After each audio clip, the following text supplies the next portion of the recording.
বন্ধুরা আপনারা কম্পিউটার তো প্রত্যেকেই বিল্ড করে ফেলেছেন বা কম্পিউটার বিল্ড করবেন। সেক্ষেত্রে আমি আজকের এই ভিডিওতে আপনাদের বলবো যে আপনারা যদি কম্পিউটারকে টেবিলের উপরে রাখেন বা নিচে রাখেন সেক্ষেত্রে কোন ধরনের সমস্যা কোন ক্ষেত্রে দেখা যেতে পারে এবং আপনাদের কোনটা করা উচিত। আপনারা অনেকেই জানেন যে কোনটা করা উচিত, কিন্তু কি সমস্যা আসতে পারে এবং তার কিছু লাইফ হ্যাক যে কী করলে কোন সমস্যা থেকে কিভাবে সমাধান পাবো তার ব্যাপারে সমস্ত তথ্য আজকের এই ভিডিওতে বলবো। যে কম্পিউটার আমাদের অ্যাকচুয়ালি কোথায় রাখা উচিত। কম্পিউটার তো আমরা একটু দামি কম্পিউটার বিল্ড করে ফেলি, দামি সুন্দর দেখতে কম্পিউটার, তার সঙ্গে অ্যান্টিভাইরাস নিয়ে একদম যা প্রোটেকশন ফুল প্রুফ, যাতে আমাদের কম্পিউটারটা অনেক লং লাস্টিং চলে, অনেক লম্বা সময় ধরে চলে, কোনো ধরনের সমস্যা আমরা না দেখতে পাই, প্রপার কুলিং তাতে হয়। কিন্তু আমাদের কম্পিউটার রাখার ওপর, কম্পিউটারটা আমরা কোথায় রাখছি তার উপরেও কিন্তু অনেক কিছু ডিপেন্ড করে। সেই জন্য বন্ধুরা আজকের এই ইন্টারেস্টিং ভিডিওটা আপনারা দেখবেন পুরোটা। আশা করছি আপনাদের ভালো লাগবে এবং আপনাদের কনফিউশন দূর হয়ে যাবে। আসসালামু আলাইকুম বন্ধুরা, আমি রাইহান মুস্তাফিজ। তাহলে চলুন আর দেরি না করে ভিডিওটা শুরু করা যাক। বন্ধুরা যেরকম আমাদের কম্পিউটার বা ডেস্কটপের নাম হচ্ছে ডেস্কটপ, সেখানে আমরা ডেস্কের টপে রাখবো বা কোনো টেবিলের টপে সেটা রাখার জন্য কিন্তু তৈরি হয়েছে। সেখানে ডেস্ক বটম বা ডেস্ক আন্ডার কিছু এরকম কোনো নামকরণ নয়। সেজন্য অবশ্যই আমাদের কম্পিউটারকে টেবিলের উপর রাখা উচিত, এটা তো প্রথম কথা। এটা আপনারা প্রত্যেকেই জানেন, কিন্তু সমস্যা হয় জায়গার। তাহলে আপনাদের এখানে আমি বলে দিই, আপনারা যে এত সুন্দর অ্যাস্থেটিক লুকওয়ালা এত দামি কম্পিউটার বিল্ড করছেন, সেক্ষেত্রে এত দামি কম্পিউটার বিল্ড করার দরকার কি? সেক্ষেত্রে আপনারা নর্মাল লুকিং কোনো ক্যাবিনেট নিয়ে নিন, যেখানে লুকটা কোনো ম্যাটার করে না, যেখানে অ্যাক্রিলিক প্যানেল নেই, যেখানে টেম্পার্ড গ্লাস নেই, যেখানে নর্মাল সাইড প্যানেল রয়েছে। সেক্ষেত্রে সেরকম ধরনের ক্যাবিনেট আপনারা চুজ করুন নিন। কিন্তু আপনারা চুজ করেন কোনো হাই এন্ড দেখতে সুন্দর দেখতে ক্যাবিনেট, সেখানে দামি RGB লাইটিং অনেক কিছু আপনারা লাগিয়ে ফেলেন, কিন্তু তারপরে সেটাকে রাখেন কোথায়? টেবিলের তলায়। সেখানে কিছু ডেস্কটপের টেবিল যেগুলো পাওয়া যায়, সেখানে ডেস্কটপের এরকম সাইডে নিচের দিকে ডেস্কটপের টেবিলের মধ্যে আমাদের ডেস্কটপটা রাখার ব্যবস্থা করা রয়েছে, উপরে শুধু থাকবে আমাদের মনিটরটা। সেক্ষেত্রে মেন যে সমস্যা হয় সেটা হচ্ছে, প্রথম কথা বললাম যে অ্যাস্থেটিক, সেক্ষেত্রে এত দামি কম্পিউটার বিল্ড করার কোনো মানে নেই। দ্বিতীয় নম্বর যে কথাটা হয় সেটা হচ্ছে ডাস্ট। আপনারা অনেকেই বলবেন যে এই ব্যাপারটা তো আমরা জানি যে নিচে রাখলে ধুলো বেশি পড়ে, কিন্তু এক্ষেত্রে সবচেয়ে বেশি এফেক্ট কোন জিনিসটার উপর পড়ে? সেক্ষেত্রে আমি প্রথমেই বলে দিই, সবচেয়ে বেশি এফেক্ট পড়ে আপনাদের PSU এর ওপর বা পাওয়ার সাপ্লাই ইউনিটের ওপর। আপনারা বলবেন কি PSU এর ওপর সবচেয়ে বেশি এফেক্ট পড়ে? হ্যাঁ বন্ধুরা, কারণ আমাদের PSUটা এমনভাবে প্লেসমেন্ট করা থাকে, সেটা হয় দেওয়ালের দিকে থাকে বা নিচের দিকে করা থাকে। সেক্ষেত্রে কী হয়, যত আমরা নিচে রাখবো সেক্ষেত্রে আমাদের ধুলোটা নিচের দিকে কিন্তু বেশি আসে। আমরা যদি উঁচু জায়গায় কোনো কিছু রেখে দিই সেক্ষেত্রে সেখানে ধুলো কম, বালি কম, কিন্তু আমরা যদি নিচে কোনো কিছু রাখি সেক্ষেত্রে সেখানে ধুলো বা সেখানে যত রকমের নোংরা আমাদের মেঝেতে থাকে সেগুলো আটকে যাওয়ার সম্ভাবনা বেশি থাকে। সেখানে আপনারা জানেন যে আমাদের PSU এর মধ্যে ফ্যান থাকে এবং সেই ফ্যানের মাধ্যমে কী করে আমরা হিটটাকে বাইরের দিকে ছড়িয়ে দিই বা ডিসিপেট করে দিই। PSU এর মধ্যে যে হিটিং থাকে বা PSU এর মধ্যে যে কাজকর্মগুলো হয় তার ফলে যে হিট হয় সেটাকে আমরা বাইরে ডিসিপেট করে দিই। সেক্ষেত্রে যদি সেই PSU ফ্যানের মধ্যে দিয়ে কোনোভাবে ডাস্ট দিনের পর দিন যেতে থাকে, সেক্ষেত্রে যত দামি আপনারা PSU নিন, সেখানে একটা ভালো PSU এর আজকের দাম মোটামুটি মিনিমাম 3,000-3,500 টাকা। সেইটা আপনারা স্পেন্ড করে একটা PSU কিনলেন, সেটার আপনারা ওয়ারেন্টি পেলেন হচ্ছে 2 বছরের, কিন্তু আপনারা কি চান যে 2 বছরের মাথাতেই সেটা খারাপ হয়ে যাক, তারপরে আর চলবেই না? বা 1 বছরের যদি ওয়ারেন্টি থাকে তারপরেই খারাপ হয়ে যাক? বা আপনারা যদি 1 বছরের ওয়ারেন্টি পেলেন, তার মধ্যেই যদি খারাপ হয়ে গেল, সেখানে কোম্পানি আপনাকে সারিয়ে দেবে, কিন্তু সেখানে আপনাকে পাঠাতে হবে কোনো দোকানে বা সার্ভিস সেন্টারে। যদি অনলাইন কেনেন সেখানে অনলাইন আপনাকে কন্ট্যাক্ট করতে হবে, তারা আপনার বাড়ি থেকে নিয়ে যাবে। তার মধ্যে আপনারা কম্পিউটারকে ইউজ করবেন কী করে? এটা কিন্তু একটা বড় সমস্যা। এটা কিন্তু মাথায় রাখবেন যে সবচেয়ে তাড়াতাড়ি যদি কিছু খারাপ হয় সেটা হচ্ছে আমাদের PSU, তারপর তো বাকি কম্পোনেন্ট। কিন্তু PSU যেহেতু আমাদের কম্পিউটারের ক্যাবিনেটের একদম ধারের দিকে লাগানো থাকে, সেক্ষেত্রে এটা সবচেয়ে বড় ইস্যু হয়। বন্ধুরা এরপর যে ভুলটা আপনারা করে বসেন, সেক্ষেত্রে আপনাদের অনেকের মেঝেতেই থাকে হচ্ছে কার্পেট পাতা।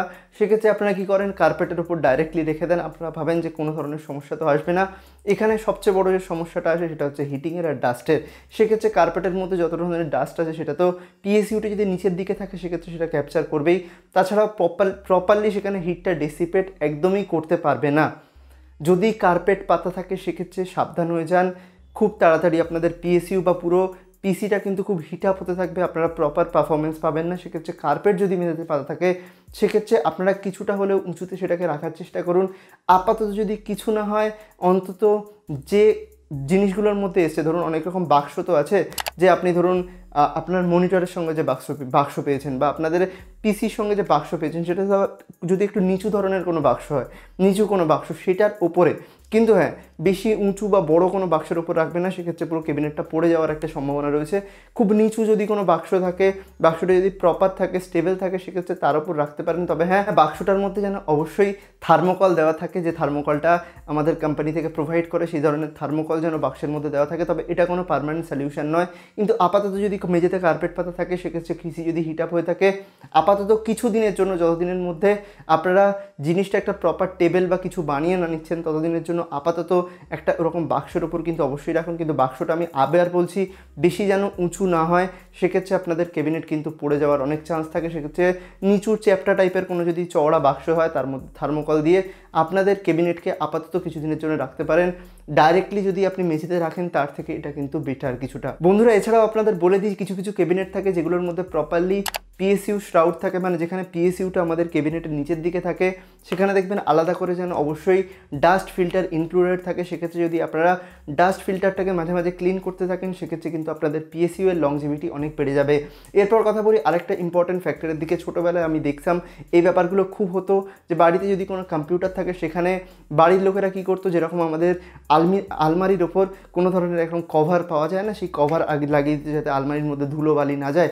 কিন্তু আলমারিতে কোনো মেশিন নয়, সেখানে তো হিটিং কোনো ইস্যু থাকবে না, কিন্তু আমাদের কম্পিউটারের ওপর, আমাদের ডেস্কটপ কম্পিউটারের ওপর, আমাদের পিসির ওপর লাগিয়ে দেওয়া হয় এইরকম ধরনের কভার, যার ফলে কি হয়, পুরো হিটিং সেখানে প্রপারলি হতে থাকে, সেখানে কুলিংয়ের নামমাত্র কিছু হয় না।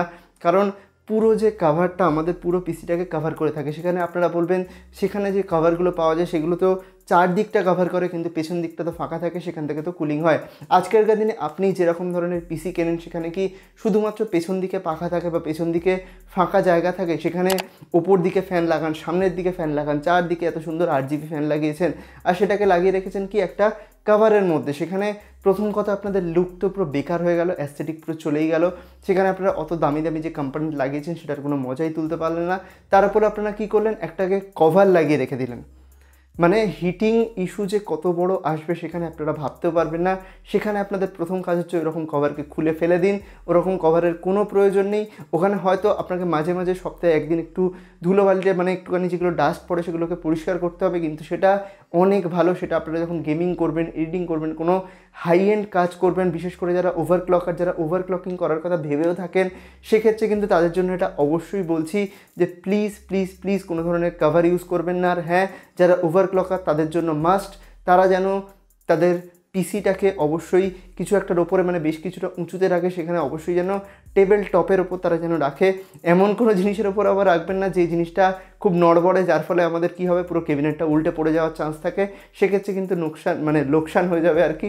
সেক্ষেত্রে আপনারা কী করবেন, এমনভাবে রাখবেন যেন আমাদের ক্যাবিনেটটা একদম প্রপারলি থাকে, সেফলি থাকে। যদি আলাদা কোনো টেবিল ইউজ করেন, নর্মাল টেবিল ছাড়াও, সেই টেবিলটা যেন প্রপারলি এমনভাবে তৈরি হয়, যার ফলে আমাদের ক্যাবিনেটটা একদম স্টেবল থাকে, স্টেডি থাকে, কোনো ধরনের সমস্যা সেখানে না আসে। এক্ষেত্রে আপনাদের মধ্যে অনেকে আরও একটা ভুল করে থাকেন, সেটা হচ্ছে আমাদের ক্যাবিনেটটাকে একদম দেওয়াল ঘেঁষে রেখে দেন। সেক্ষেত্রে যদি টেবিলের উপরেও রাখি, সেক্ষেত্রে টেবিলটা একদম দেওয়াল ঘেঁষে থাকবে, ক্যাবিনেটটা পুরো দেওয়াল ঘেঁষে রেখে দেয়, বা টেবিলের ওপরে এমন কিছু একটা তাক বানিয়ে দিল, যার ফলে কী হলো, আমাদের ক্যাবিনেটের ঠিক ওপরেই একটা তাক চলে এলো। সেক্ষেত্রে আপনাদের বলে দিই, ক্যাবিনেটটা এমনভাবে রাখবেন, বিশেষ করে যারা গেমিং করেন, এডিটিং করেন বা ওভারক্লকিং একটু হলেও করেন, তাদেরকে অবশ্যই বলছি প্লিজ প্লিজ প্লিজ আপনারা যেটা করবেন, সেটা হচ্ছে যে কোনো দূরত্ব থেকে, মানে ধরুন টেবিলের ডান দিক হোক, বাঁ দিক হোক, ওপর হোক, সব দিকে, মানে চার সাইড থেকে যেন মিনিমাম 6 ইঞ্চির ডিস্টেন্স থাকে। সেক্ষেত্রে কী হবে, আপনাদের যে হাওয়াটা, যেটা আপনাদের ক্যাবিনেটের মধ্যে যে ফ্যান থাকে, বা আপনারা যে এআইও ইউজ করবেন, সেই এআইও যদি ইউজ করেন, সেখানে এআইওর মধ্যে যে ফ্যান থাকবে, সেই ফ্যানটা যেন প্রপারলি হাওয়াটা ডিসিপেট করতে পারে, তার জন্য যেন মিনিমাম ক্যাবিনেট থেকে 6 ইঞ্চির দূরত্ব থাকে। সেক্ষেত্রে কী হয়, যদি একদম কাছাকাছি থাকে ক্যাবিনেটের কাছে, সেক্ষেত্রে গরম হাওয়া তো ওখানে থ্রো করে, কিন্তু সেই গরম হাওয়াটা ওখানে রিফ্লেক্ট হয়ে আবার আমাদের ক্যাবিনেটের মধ্যে ফিরে আসার সম্ভাবনা থাকতে পারে। সেক্ষেত্রে কী হবে, আমাদের পিসিটা প্রপারলি কুল হতে পারবে না, সারাক্ষণ হিট আপ হতেই থাকবে কন্টিনিউয়াস। সেক্ষেত্রে অবশ্যই এটা রেকমেন্ডেড, প্লিজ মিনিমাম যেন 6 ইঞ্চির দূরত্ব থাকে, মিনিমাম। যদি বেশি থাকে তো আরও ভালো, কিন্তু মিনিমাম যেন 6 ইঞ্চির দূরত্ব থাকে। কী বোঝালাম, আমরা যে গরম হাওয়াটা পিসির মধ্যে, ক্যাবিনেটের মধ্যে যে গরম হাওয়াটা থাকে, সেটা যখন ছাড়ি, সেটা রিফ্লেক্ট হয় বাইরের যে সারফেস থাকে, পাশে যদি দেওয়াল থাকে, দেওয়াল থেকে বা উপরে যদি কিছু থাকে সেটা থেকে রিফ্লেক্ট হয়ে আবার ফিরে আসে, তারপরে গরম হতেই থাকে। বিশেষ করে যারা ওভারক্লক করেন প্লিজ এটা খেয়াল রাখবেন যে মিনিমাম যেন 6 ইঞ্চির দূরত্ব বজায় থাকে। সেক্ষেত্রে আপনারা বলবেন যে ভাই এত কিছু তো বুঝে গেলাম, কিন্তু আমরা টেবিলের ওপর রাখার জায়গা নেই বা টেবিলে একদম কাছাকাছি কিছু রয়েছে, সেক্ষেত্রে আমরা কি করব? যদি আপনারা একটু হলেও ওভারক্লকে ইন্টারেস্টেড থাকেন বা হাই এন্ড কোনো গেমিং করেন, আপনাদের পিসি দেখছেন হিট আপ হচ্ছে, মানে সেখান থেকে প্রপার হিট আপ হচ্ছে কিন্তু সেটাকে আপনারা কুল করতে পারছেন না, সেক্ষেত্রে আপনারা কী করবেন? মিনিমাম যেন, সেটা প্রথম কাজ, সেটা হচ্ছে চারদিকে যেন 6 ইঞ্চির ডিস্টেন্স থাকে সেটা মেনটেন করবেন। দ্বিতীয় কাজ, আপনারা পারলে আলাদা কোনো টেবিল টপ কিনে নিন, আপনাদের মেন টেবিলে যদি জায়গা না থাকে সেটা যেন অবশ্যই প্রপারভাবে তৈরি করা থাকে, এমন জিনিস না হয় সেটা আমাদের পুরো ক্যাবিনেট শুদ্ধই উল্টে পড়ে গেল। সেজন্য একটা প্রপার স্টেডি আলাদা কোনো টেবিল আপনারা বানাতে পারেন যেখানে যার উপর ওটাকে রাখতে পারেন। যদি আপাতত আপনারা মেঝেতে কোনো কার্পেট পাতা থাকে বা একদম মেঝেতে যদি রাখেন, সেক্ষেত্রে তার থেকে ভালো কী করবেন, যেরকম ধরনের আমি বললাম যে ছোটো ছোটো যে বাক্স থাকে তার মধ্যে যদি থার্মোকল দেওয়া থাকে, আপনাদের পিসি কম্পোনেন্টের সাথেই আসে, সেক্ষেত্রে তার ওপর যদি পিসিটাকে রাখেন তবে সেটা যেন বেশি উঁচু না হয়, সেটা হার্ডলি 3-4 ইঞ্চির বেশি যদি উঁচু হয়ে থাকে সেক্ষেত্রে কী করবে, পুরো ক্যাবিনেটটা শুধু উল্টে ফেলে দিতে পারে। বা আপনাদের ঘরে যদি কোনো বাচ্চা কাচ্চা থেকে থাকে সেক্ষেত্রে কী হবে, সেটার যদি কোনো রকম তার ধরে টানাটানি হয়, এদিক ওদিক হয়, পুরো ক্যাবিনেটটা শুধুই ফেলে দিতে পারে। সেক্ষেত্রে অবশ্যই অবশ্যই অবশ্যই সেটা যেন বেশি উঁচু না হয়, এবং সেটা কিন্তু কখনোই একটা প্রপার সলিউশন নয়। আপাতত সেটাকে ইউজ করতে পারেন, কিন্তু প্রপার সলিউশন হচ্ছে আপনাদের পার্মানেন্ট কিছু একটা ব্যবস্থা করতে হবে, সেটা টেবিল টপ হোক যাই হোক। সবচেয়ে বেস্ট টু বেস্ট সলিউশন হচ্ছে একটা লম্বা যেরকম ধরনের টেবিল, বিভিন্ন টেবিল পাওয়া যায়, বা যদি আপনারা না কিনতে পারেন কাউকে দিয়ে বানিয়ে নিতে পারেন ওরকম টেবিল, যে কোনো দোকানে বললে সেরকম ধরনের টেবিল বানিয়ে দেবে। সেটা যেন মিনিমাম একটা মানে এমন লেন্থের হয়, আর সেটা যেন এমনভাবে মজবুতভাবে বানানো হয় যাতে সেটা প্রপার ওয়েট নিতে পারে। এটা কিন্তু ল্যাপটপ নয়, এটা কিন্তু ডেস্কটপ, মিনিমাম যেন একটু ওয়েট নিতে পারে। নর্মালি সেটা নিতে পারবে, কোনো ধরনের সমস্যা হবে না।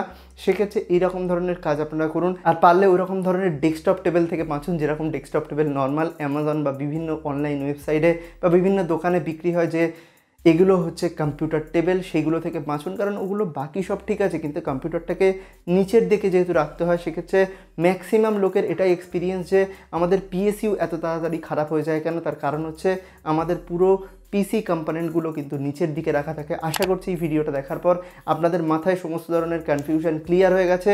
আশা করছি আপনাদের আজকের এই ভিডিওটা ভালো লেগেছে। যদি ভালো লাগে অবশ্যই একটা লাইক করুন, বন্ধুদের সাথে শেয়ার করে দিন, কমেন্ট করে জানান ভিডিওটা কেমন লেগেছে। এরকম ধরনের ঠিক ভিডিও দেখার জন্য অবশ্যই দ্য আরবান্সকে সাবস্ক্রাইব করে পাশে বেল আইকনটা জোরে প্রেস করে দেবেন। দেখা হবে এরকম একটা ইন্টারেস্টিং টেক ভিডিও নিয়ে, ততক্ষণের জন্য গুড বাই, আলবিদা।